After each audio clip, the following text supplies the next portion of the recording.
5 NRSV, and you, O mortal, take a sharp sword, use it as a barber's razor, and run it over your head and your beard.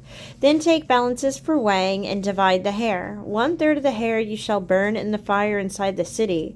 When the days of the siege are completed, 1/3 you shall take and strike with the sword all around the city, and 1/3 you shall scatter to the wind, and I will unsheathe the sword after them. Then you shall take from these a small number, and bind them in the skirts of your robe. From these again you shall take some, throw them into the fire, and burn them up.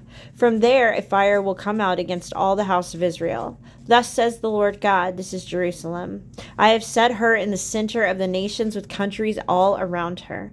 But she has rebelled against my ordinances and my statutes, becoming more wicked than the nations and the countries all around her, rejecting my ordinances and not following my statutes.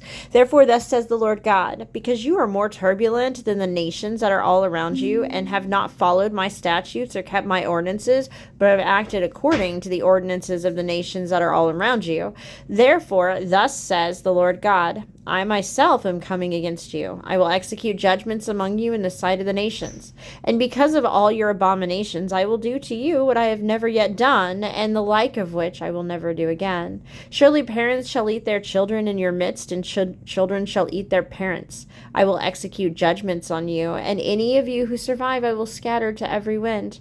Therefore, as I live, says the Lord God, surely because you have defiled my sanctuary with all your detestable things and with all your abominations, therefore I will cut you down. My eye will not spare, and I will have no pity.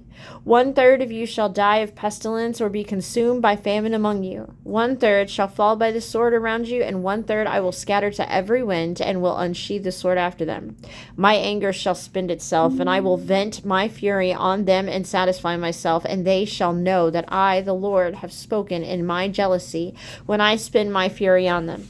Moreover, I will make you a desolation and an object of mocking among the nations around you, in the sight of all that pass by, and you shall be a mockery and a taunt, a warning and a horror to all the nations around you, when I execute judgments on you in anger and fury, and with furious punishments. I, the Lord, have spoken.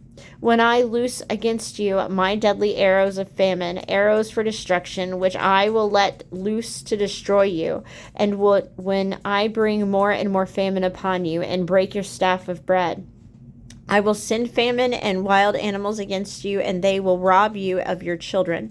Pestilence and bloodshed shall pass through you, and I will bring the sword upon you. I, the Lord, have spoken.